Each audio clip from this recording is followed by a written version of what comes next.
नेपालमा फेरि एउटा नयाँ इतिहास बन्ने भएको छ। बिना शिक्षक नै परीक्षा सञ्चालन हुने भएको छ। अर्थात् कक्षा 12 को परीक्षा अब नसर्ने भएको छ। तोकिएकै मिति यानि कि वैशाख 11 गतेबाट जसरी भए पनि परीक्षा गर्ने परीक्षा नियन्त्रण कार्यालय सानोठिमी भक्तपुरले निर्णय गरेको हो। आज बिहान बसेको बोर्डको बैठकले यस्तो निर्णय गर्दै सबै जिल्लाका प्रमुख जिल्ला अधिकारीहरूलाई परीक्षा सञ्चालन गर्नको लागि पत्रचार गरिएको छ भने यदि परीक्षा लिनको लागि शिक्षकहरू नमानेको खण्डमा अन्य सरकारी कर्मचारीहरूलाई प्रयोग गरेरै भए पनि परीक्षा सञ्चालन गर्ने सरकारले तयारी गरेको छ।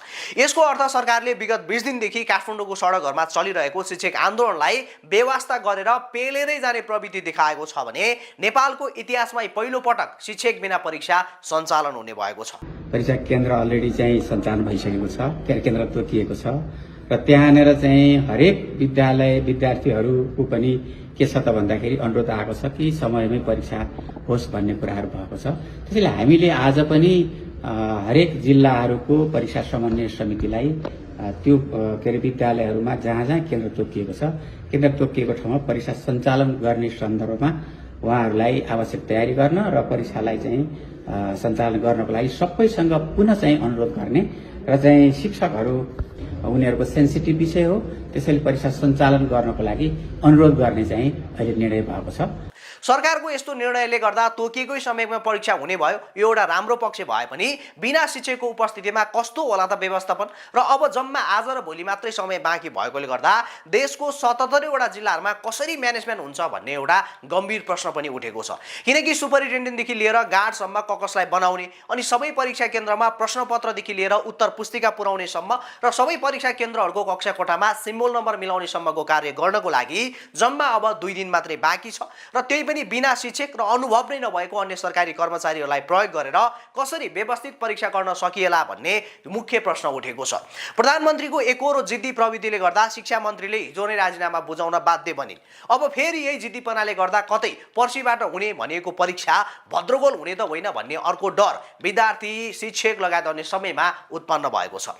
किनकि परीक्षा बोर्डले केही दिन अगाडि यस्तो निर्णय लिएको भए आजसम्म सबै विद्यालयहरूमा व्यवस्थापन गरिसकेको हुन्थ्यो, जिम्मेवारी बाँडफाँड गरिसकेको हुन्थ्यो। तर जब राति तब बुढी ताती भने जस्तो पर्सि परीक्षा हुने आज आएको यस्तो निर्णयले गर्दा यो पटकको परीक्षा भद्रगोल हुने सम्भावना अलिक बढी देखिन्छ।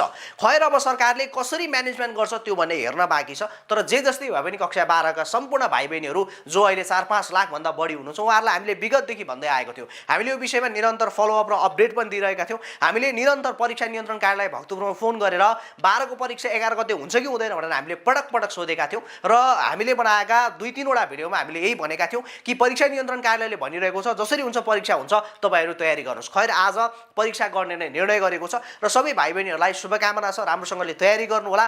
केही म्यानेजमेन्टमा कमजोरी भए पनि विद्यार्थीहरूले किनभने 12 कक्षाको भनेको एउटा चाहिँ हैन सोच्न सक्ने क्षमता भइसकेको विद्यार्थी भएको कारणले गर्दाखेरि तपाईहरुको आफ्नो सोचबुझले गर्दा यो परीक्षालाई सम्पन्न गराउनु होला। अहिले देशको एउटा स्वार्थ अथवा सत्ता चलाउनेको एउटा स्वार्थ र शिक्षकहरूको एउटा अडालले गर्दाखेरि चाहिँ सिङ्गो शिक्षा क्षेत्र नै 1 वर्ष पछाडि धकिलिने एकदमै ठूलो सम्भावना बढिरहेको छ र यो सम्भावनालाई अहिले चाहिँ विद्यार्थीहरूले सँगै त्यहाँका व्यवस्थापन समितिका सम्पूर्ण पदाधिकारीहरूले अभिभावकहरूले सबैजनाले सहजीकरण गरेर यो समयमा जसरी हुन्छ राम्रोसँगले परीक्षा सञ्चालन गर्नको लागि सबैजनाले सहयोग गर्नुपर्छ। किनभने अब सरकारले निर्णय गरेपछि कसैको केही पनि लाग्दैन। सरकारले भनेपछि भन्यो, सत्ता र शासन भनेको यस्तो चिज हो, उनले कालोलाई सेतो भन्यो भने हामीले सेतै मानिदिनुपर्छ। यो बाध्यता तपाईहरु हामीसँग अहिले बनिरहेको छ र खैर अब शिक्षकहरू कोही शिक्षकहरू फर्किनुहुन्छ होला आशा गर्छौं। शिक्षकहरूले पनि यो समयमा एकदमै यो विद्यार्थीहरूको भविष्यलाई अन्यलमा नबनाउने गरिकन आफ्नो मागहरूलाई बरु 1 हप्ता पछाडि फेरि आन्दोलनलाई निरन्तरता दिने तर सम्भव हुने जति शिक्षकहरू अहिले आफ्नो विद्यालयमा फर्किनुहुन्छ भन्ने हामीले पनि